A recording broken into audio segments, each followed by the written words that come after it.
Alright, hi everybody, I'm Nathan Watkins. Y'all should all know that. This is my fourth speech for my Introductions to Speech class. I'm doing my group speech. My group is called the Late Birds Go Hungry group, and what it is we had to find our own problems that we've had with online classes and write our own speech on our problems and how you can solve those problems. And it's like, what would the computer problems, not actually being in a classroom setting, stuff like that. And that's what my group's speaking on. I'm speaking on the fact that you don't get much human interaction during online classes. America.gov stated that between the 2006-2007 school year, 3.5 million college students were taking online classes. That means every 1 out of 5 students was an online student.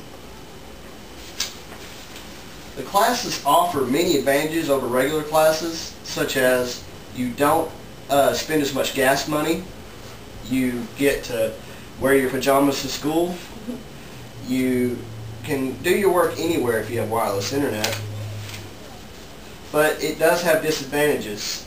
Limited human interaction, you don't get a one-on-one conversation with the teacher, stuff like that. I'm going to discuss the limited interaction. Now, the question is, are you really missing out? And I'm going to tell you yes. I'm taking 5 online classes with SAU Tech, and I'm telling you it's lonely. There is really no human interaction aside from chat boards and your email. And even then, it's not the same as being face-to-face with someone.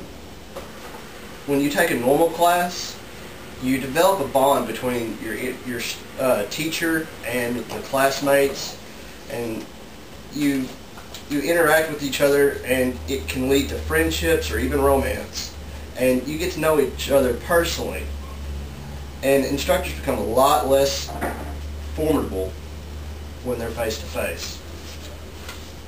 Now, what kind of interactions do you get with the online classes?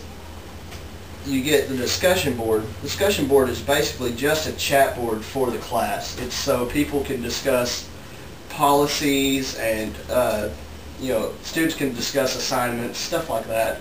Most classes do a discussion question where each student has to post a response to a question and also reply to another student's response. That's where you get the most interaction.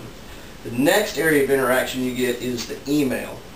The email is just, it's what you don't want people to hear on the discussion board. It's usually used by students to send rough drafts to teachers to look over for feedback or private questions, stuff like that.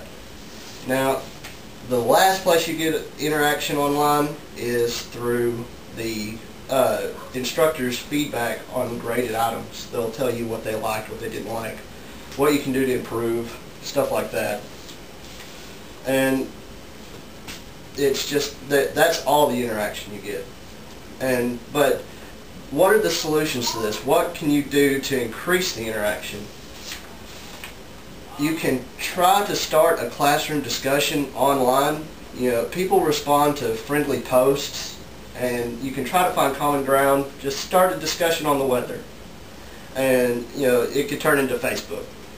And then another way is you could go to the speech nights. In the speech class, for every speech that's assigned, there's a speech night.